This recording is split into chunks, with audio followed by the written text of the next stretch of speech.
पाठ 7 फरवरी 10 से 16 के लिए। शीर्षक है परमेश्वर की अद्भुत दया और प्रेम। सबत अपराह्न फरवरी 10 के लिए। इस सप्ताह के पाठ के लिए पढ़े भजन 136, भजन 51, भजन 130, भजन 113, भजन 132 और भजन 103। याद वचन लिया गया है भजन 57 का 9 और 10। हे प्रभु, मैं देश देश के लोगों के बीच तेरा धन्यवाद करूँगा। मैं राज्य राज्य के लोगों के बीच में तेरा भजन गाऊँगा, क्योंकि तेरी करुणा स्वर्ग तक बड़ी है और तेरी सच्चाई आकाश मंडल तक पहुँचती है। भजन संहिता की पुस्तक लिखने वाले भजनकार समझते हैं कि वे गरीब और ज़रूरतमंद हैं। उन्हें बचाने के लिए परमेश्वर की दया की ज़रूरत है। वे यह भी जानते हैं कि वे अपने अच्छे व्यवहार से परमेश्वर की दया हासिल नहीं कर सकते। इसलिए उनके पास परमेश्वर को अर्पित करने के लिए कुछ भी अच्छा नहीं है। भजन की किताब हमें सिखाती है कि लोगों को पूरी तरह से परमेश्वर की दया पर निर्भर रहना चाहिए। हम आभारी हो सकते हैं कि परमेश्वर की दया अनंत है।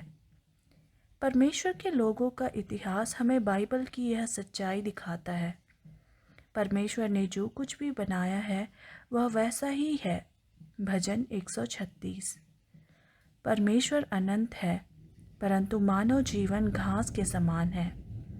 हम इस धरती पर बहुत कम समय तक जीवित रहते हैं और फिर मर जाते हैं। इसलिए परमेश्वर हम मनुष्यों पर दया करता है और हमारी शक्ति को नया बनाता है। भजन 103 का 3, 5, 15। परमेश्वर हमें अनंत जीवन का वादा देता है। परमेश्वर के लोग जानते हैं कि वे स्वर्ग में अपने पिता से प्रार्थना करते हैं जो उनसे प्रेम करता है। भजन 103 का 13, भजन 68 का 5 और भजन 89 का 26। प्रतिदिन उन्हें नए अनुभव होते हैं जो उन्हें ईश्वर की दया और प्रेम के बारे में सिखाते हैं। ये अनुभव उन्हें परमेश्वर की अधिक आराधना और सेवा करने में मदद करते हैं। चूँकि परमेश्वर बहुत अद्भुत है, उसके लोग केवल उसकी आराधना और सेवा करना चाहते हैं। रविवार फरवरी 11 के लिए।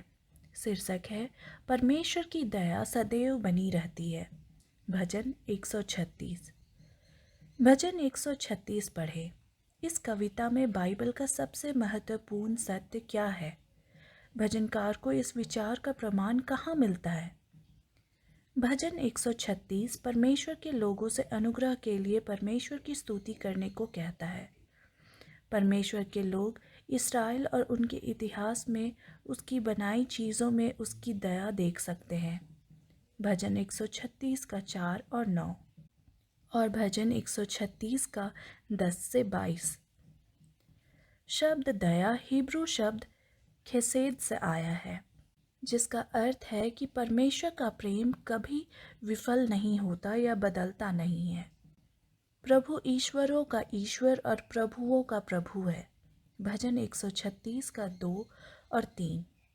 परमेश्वर के लिए इन विशेष नामों का मतलब यह नहीं है कि अन्य देवता भी है। ईश्वरों का ईश्वर और प्रभुओं का प्रभु हमें दिखाते हैं कि परमेश्वर ही एकमात्र ईश्वर है। कोई भी ऐसे अद्भुत चमत्कार नहीं कर सकता जो परमेश्वर कर सकता है। भजन 136 का 4। परमेश्वर ने आकाश, पृथ्वी, तारे और ग्रह बनाए। बाइबल के समय में बहुत से लोग तारों और ग्रहों को देवता मानते थे और उनकी पूजा करते थे। व्यवस्था विवरण 4 का 19। भजन की पुस्तक हमें दिखाती है कि ये देवता केवल ईश्वर द्वारा बनाई गई चीज़ें हैं। ये देवता कुछ भी नियंत्रित नहीं कर सकते हैं। भजन 136 का 12 में भजनकार हमें यह दिखाने के लिए कि परमेश्वर बहुत शक्तिशाली है, शब्द चित्र के रूप में ईश्वर के हाथों और भुजाओं का उपयोग करता है। परमेश्वर के हाथ और भुजाएं हमें यह समझने में मदद करती है कि परमेश्वर की दया कहीं भी मिल सकती है और किसी के भी दिल को छू सकती है। परमेश्वर की दया से उसके लोगों को उस पर भरोसा करना चाहिए और उसके वादे के प्रति वफादार रहना चाहिए। भजन 136 में भजनकारों ने 26 बार घोषणा की है कि परमेश्वर की दया हमेशा बनी रहती है। यह घोषणा हमें आशा देती है कि प्रभु नहीं बदलेगा। वह अपने लोगों पर कृपा करेगा और उसके बच्चों को आशीर्वाद देना जारी रखेगा। परमेश्वर अपने लोगों को स्मरण रखता है। भजन 136 का 23। परमेश्वर अपना वादा निभाता है। परमेश्वर के वादे की नींव दया है। जब हम परमेश्वर की दया पर विश्वास करते हैं तो परमेश्वर की आराधना करते समय हम आनंद से भर जाएंगे।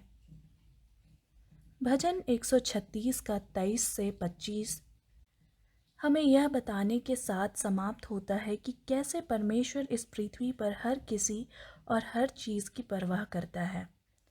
परमेश्वर अपने लोगों और अपनी बनाई हर चीज़ पर दया करता है। भजन संहिता की किताब हमें बताती है कि परमेश्वर के बचाने वाली दया सभी के लिए है। इसलिए भजनकार सभी को इस्राएल में शामिल होने के लिए आमंत्रित करते हैं, क्योंकि वे प्रभु की स्तुति करते हैं। लूका 2 का 10, यूहन्ना 3 का 16 और प्रेरितों 15 का 17। क्रूस पर यीशु की मृत्यु हमें कैसे सशक्त तरीके से दिखाती है कि परमेश्वर का प्रेम और दया हमेशा बनी रहेगी। सोमवार फरवरी 12 के लिए शीर्षक है मुझे शुद्ध हृदय दे। भजन संहिता 51 का 1 से 5। भजन संहिता 51 का 1 से 5 पढ़ें। भजन 51 में भजनकार प्रभु से दया दिखाने के लिए क्यों कहता है? राजा दाऊद ने भजन 51 लिखा। इस भजन में राजा दाऊद ने अपने दिल की बात प्रभु के सामने रखी। दाऊद ने ईश्वर से अपने जीवन के अंधकारमय समय में किए गए पापों के लिए उसे क्षमा करने के लिए कहा। दूसरा सामुएल 11 और 12। दाऊद ने दूसरे व्यक्ति की पत्नी के साथ यौन संबंध बनाए और फिर उस व्यक्ति को युद्ध में मारने का आदेश दिया। राजा दाऊद जानता है कि उसने परमेश्वर के विरुद्ध पाप किया है। भजन 103 का 10। लेकिन दाऊद ने परमेश्वर से उस पर दया दिखाने के लिए कहा। भजन 51 का 1 और निर्गमन 34 का 6 और 7। क्षमा परमेश्वर की दया और उसके प्रेम का एक उपहार है। भजन 51 का 1। भजन 51 6 से 19 पढ़े। ये पद हमें परमेश्वर की क्षमा के बारे में क्या सिखाते हैं? परमेश्वर की क्षमा हमें कैसे बदलती है? परमेश्वर की क्षमा हमारे लिए और क्या करती है? परमेश्वर की क्षमा एक कानूनी घोषणा से कहीं अधिक है कि पापी अब परमेश्वर की नज़र में निर्दोष है। परमेश्वर की क्षमा हमें अंदर से बाहर तक बदल देती है। भजन 51 का 6 और इब्रानियों 4 का 12। परमेश्वर हमारे जीवन को नया बनाता है। भजन 51 का 10 और यूहन्ना 3 का 3 से 8। हिब्रू शब्द 12 का अर्थ है कि बनाना। 12 हमें दिखाता है कि परमेश्वर शून्य से भी जो चाहे बना सकता है। परमेश्वर ही एकमात्र ऐसा व्यक्ति है जो 12 या बना सकता है। केवल परमेश्वर ही पापी का हृदय बदल सकता है। दूसरा कुरिन्थियों 4 का 6। दाऊद ने परमेश्वर से अपने हृदय को जूफा से साफ करने के लिए कहा। लेव्यवस्था 14 का 2 से 8 और भजन 51 का 7। जूफा एक पौधा है जिसे इस्राएल के आध्यात्मिक अगुवे परमेश्वर की उपासना में विशेष समय पर इस्तेमाल करते थे। राजा दाऊद को लगता है कि उसका अपराध उसे परमेश्वर से उसी तरह अलग कर देता है जैसे एक कोढ़ी या बीमार व्यक्ति अपने समुदाय से अलग हो जाता है और उसे त्वचा रोग होने पर अकेले रहना पड़ता है। भजन 51 का 11। दाऊद का मानना है कि जानवरों की बलि उसे नया या संपूर्ण नहीं बनाएगी। वह जानता है कि कोई भी उपहार जो वह परमेश्वर के पास ला सकता है, वह उसके भयानक पापों के लिए कोई कीमत अदा नहीं करेगा। भजन 51 का 16, निर्गमन 21 का 14 और लेव्यवस्था 20 का 10। परमेश्वर की दया उसे दाऊद के दुखी हृदय की भेंट को स्वीकार करने की अनुमति देती है। इसलिए दाऊद कहता है, टूटा मन परमेश्वर के योग्य बलिदान है। भजन 51 का 17। जब दाऊद परमेश्वर से अपने दिल को जूफा से साफ करने के लिए कहता है, तो दाऊद दिखाता है कि वह परमेश्वर के पास वापस आना चाहता है। यदि परमेश्वर हत्या, धोखाधड़ी और झूठ को माफ कर सकता है, तो हम सभी को क्या आशा है। मंगलवार, फरवरी 13 के लिए शीर्षक है, क्या होता यदि प्रभु हमें सभी पापों का दंड देता। भजन 130 का 3। भजन 130 पढ़ें। यह भजन हमें पापों के बारे में क्या बताती है और यह कितना भयानक है। पापियों को क्या आशा है। भजनकार के पाप और उसके लोगों के पाप भजनकार की पीड़ा का कारण बनते हैं। भजन 130 का 3 और 8। लोगों के पाप इतने बुरे हैं कि उन्हें हमेशा के लिए परमेश्वर से अलग कर सकते हैं। भजन 130 का 3। स्वर्ग में परमेश्वर हमारे पापों का लेखा जोखा रखता है। जब परमेश्वर हमारा न्याय करेगा तो वह इन अभिलेख यानी रिकॉर्ड पुस्तकों का उपयोग करेगा। दानियल 7 का 10 और प्रकाशित वाक्य 20 का 12। पापियों के नाम जीवन की पुस्तक से हटा दिए जाएंगे यदि वे अपने पापों को स्वीकार करने से इनकार करते हैं। निर्गमन 32 का 32, भजन 69 का 28, प्रकाशित वाक्य 13 का 8। भजनकार परमेश्वर से क्षमा मांगता है। परमेश्वर की क्षमा ही एकमात्र ऐसी चीज़ है जो स्वर्ग में रिकॉर्ड पुस्तकों से पाप को मिटा सकती है। भजन 51 का 1 और 9, यिर्मयाह 31 का 34 और मीका 7 का 19। भजनकार जानता है कि परमेश्वर एक प्रेम करने वाला ईश्वर है, ना कि कोई क्रोध करने वाला।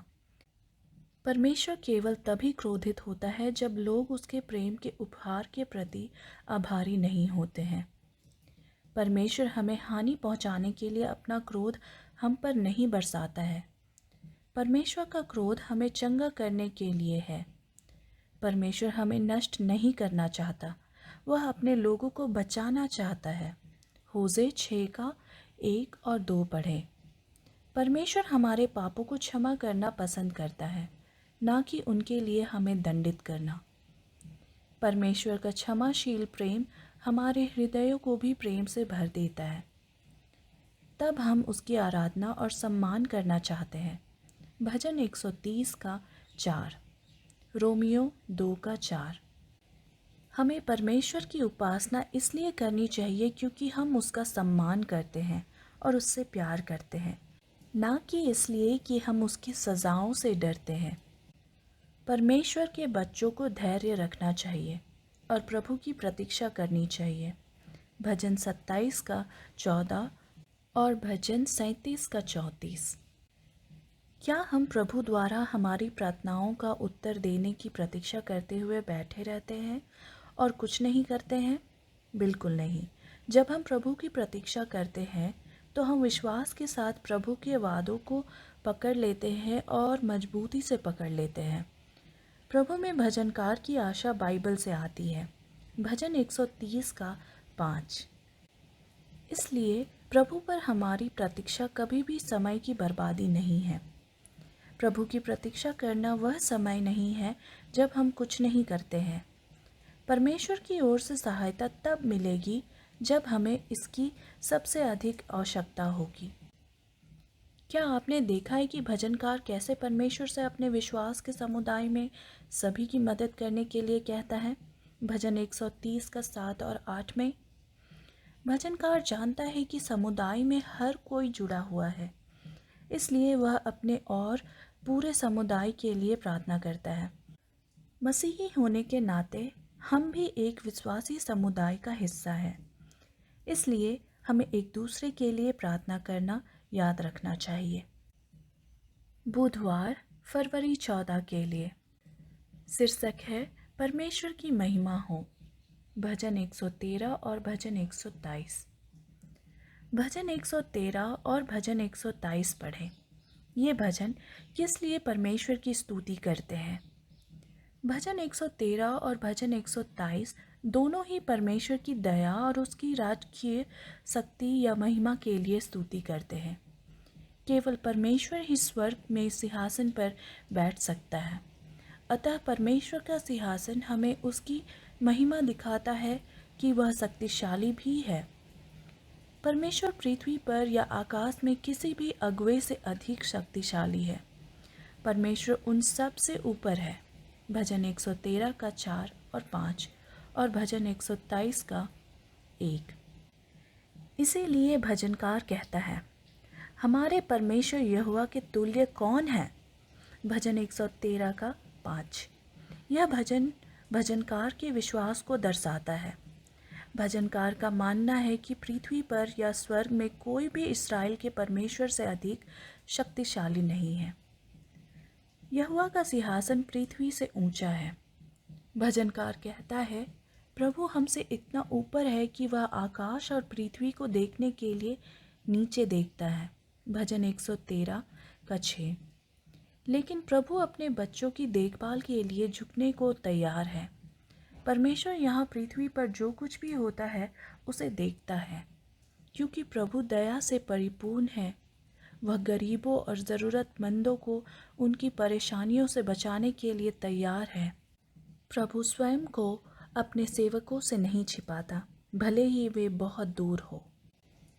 हम हमारे लिए परमेश्वर की परवाह को पूरी तरह से नहीं समझ सकते। परमेश्वर गरीबों और ज़रूरतमंदों का ख्याल रखता है। वह उनका जीवन बदल देता है। परमेश्वर उनकी मदद करने के लिए शक्तिशाली चमत्कार करता है। परमेश्वर हमें दिखाता है कि वह बहुत शक्तिशाली है जब वह दुखी और क्लेशित लोगों की मदद करता है। लोगों को लगता है कि वे परमेश्वर के पास आ सकते हैं क्योंकि वे जानते हैं कि वही एक है जिसने उन्हें बनाया है और वही एक है जो उन्हें जीवित रखता है। हम जानते हैं कि हम परमेश्वर के सेवक और उसकी प्रेमी संतान हैं। हम परमेश्वर की उपासना करते हैं क्योंकि वह महान है। इससे भी अधिक हम परमेश्वर की आराधना करते हैं क्योंकि वह प्रेममय और पवित्र है। हम किसी भी समय और कहीं भी परमेश्वर की स्तुति कर सकते हैं। भजन 113 का 2 और 3। हम यीशु में परमेश्वर की महिमा और दया देखते हैं।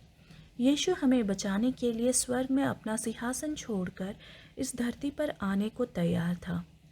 पापियों को परमेश्वर के पास वापस लाने के लिए यीशु क्रूस पर मरा। फिलिपियों 2 का 6 से 8। क्रूस हमें सबसे अच्छा कारण दिखाता है कि हमें परमेश्वर की उपासना और प्रशंसा क्यों करनी चाहिए जो वह हमारे लिए करता है। क्रूस और उस सब के बारे में सोचे जो यीशु ने आपके लिए किया था। यीशु ने आपको किससे बचाया है? आपको हमेशा इन चीज़ों के बारे में सोचना क्यों याद रखना चाहिए। बृहस्पतिवार फरवरी 15 के लिए शीर्षक है परमेश्वर की सभी आशीषों को याद करें। भजन 103। भजन 103 पढ़ें। यह भजन हमें परमेश्वर की बहुतायत की आशीषों के बारे में क्या सिखाती है? भजन 103 हमें प्रभु की अनेक आशीषों के बारे में बताता है।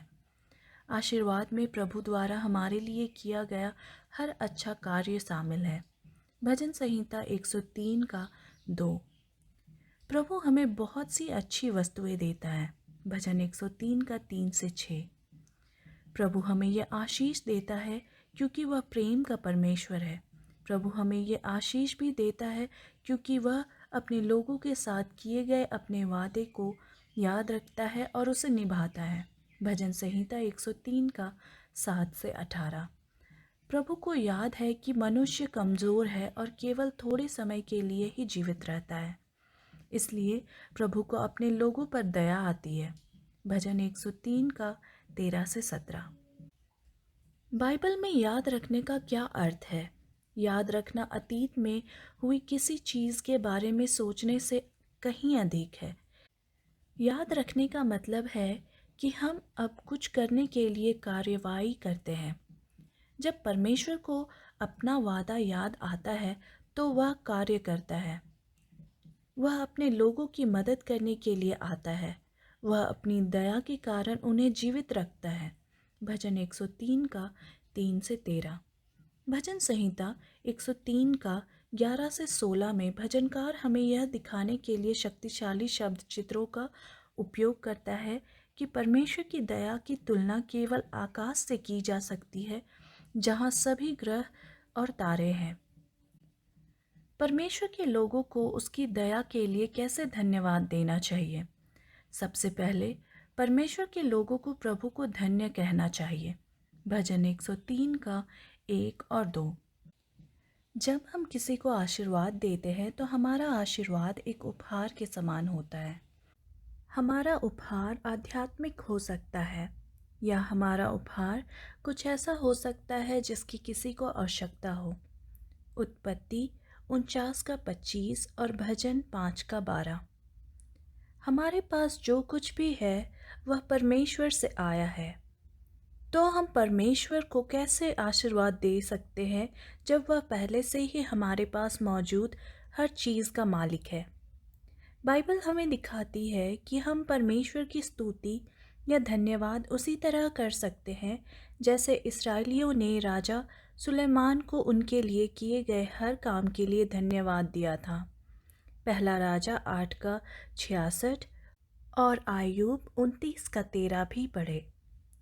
जब परमेश्वर अपने बच्चों को अच्छे उपहार देता है तो वह उन्हें आशीर्वाद देता है। तब उसके लोग परमेश्वर को उसके प्रेम की स्तुति करके उसे धन्यवाद देते हैं। दूसरा, परमेश्वर के लोगों को उसके वादे और अतीत में उसके आशीर्वाद को याद रखना चाहिए। भजन संहिता 103 का 2 और 18 से 22। जब हम परमेश्वर के आशीर्वाद को याद रखेंगे तो हम परमेश्वर से और अधिक प्रेम करेंगे और उसकी आज्ञा का पालन करेंगे। एलन जी वाइट ने लिखा, हमें हर दिन यीशु के जीवन के बारे में सोचने में 1 घंटा बिताना चाहिए। जब हम हमारे लिए यीशु की मृत्यु के बारे में सोचते हैं तो हम उस पर अधिक भरोसा करेंगे। हमारा प्यार मजबूत हो जाएगा। तब हम उसकी आत्मा से भर जाएंगे। द डिज़ायर ऑफ एजेस, पृष्ठ 83 से संकलित। शुक्रवार फरवरी 16 के लिए अतिरिक्त अध्ययन। Ellen G White, the sinners need of Christ, pages 17 to 22 in steps to Christ. हमने परमेश्वर के विरुद्ध पाप किया है। हम परमेश्वर की आशीष के योग्य नहीं हैं, परंतु स्वयं परमेश्वर ने हमें यह कहना सिखाया है, अपने नाम के निमित्त हमें ना ठुकरा, अपने तेजोमय सिंहासन का अपमान ना कर। जो वाचा तूने हमारे साथ बांधी उसे स्मरण कर और उसे ना तोड़। यिर्मयाह 14 का 21। जब हम परमेश्वर के पास आते हैं तो हमें अपने पापों को स्वीकार करना चाहिए। हम जानते हैं कि हम उसके अनुग्रह पाने के योग्य नहीं हैं। परमेश्वर मदद के लिए हमारी पुकार सुनेगा। उसने वादा किया कि वह हमारी प्रार्थनाओं का उत्तर देगा। जब वह हमसे किया गया अपना वादा निभाता है तो वह अपने नाम और अपने सिंहासन का सम्मान करता है। Elon G white, Christ object lessons, पृष्ठ 148। भजन 103 में भजनकार जानता है कि परमेश्वर ने उस पर दया की। भजन 103 का 2। परमेश्वर की दया का उपहार भजनकार को यह कहने के लिए प्रेरित करता है, प्रभु उन सभी के लिए वही करता है जो सही और उचित है, जिनके साथ बुरा व्यवहार किया जाता है। भजन 103 का 6। भजनकार चाहता है कि हर कोई यह जाने कि परमेश्वर दया और प्रेम का ईश्वर है। जब लोग बाइबल की इस सच्चाई को समझेंगे तो वे अपना हृदय परमेश्वर को समर्पित कर देंगे। वे उसकी उद्धार करने वाली दया को स्वीकार करेंगे और उसकी स्तुति करेंगे। भजन 9 का 11 और 12, भजन 22 का 22 से 27, भजन 66 का 16। चर्चागत प्रश्न। पहला, परमेश्वर की दया अनंत है। बाइबल का यह सत्य आपको परमेश्वर के प्रेम और उसकी उद्धार करने वाली दया को बेहतर ढंग से समझने में कैसे मदद करता है? क्या इस शिक्षा का अर्थ यह है कि हम पाप करना जारी रख सकते हैं क्योंकि परमेश्वर की दया सदैव बनी रहेगी? स्पष्ट करें। दूसरा, जो परमेश्वर हमारे पापों को क्षमा करता है वही परमेश्वर हमारे पापों का न्याय भी करेगा। हम इन दो भिन्न विचारों को कैसे समझाएं? तीसरा, पढ़े कि नया नियम परमेश्वर की दया के बारे में क्या कहता है। इफिसियों 2 का 4 और 5, पहला तीमुथियुस 1 का 16, तीतुस 3 का 5, इब्रानियों 4 का 16। परमेश्वर की दया के बारे में ये पद भजन संहिता की पुस्तक में परमेश्वर की दया के बारे में जो कुछ हम पढ़ते हैं उससे कैसे मेल खाते हैं? धन्यवाद।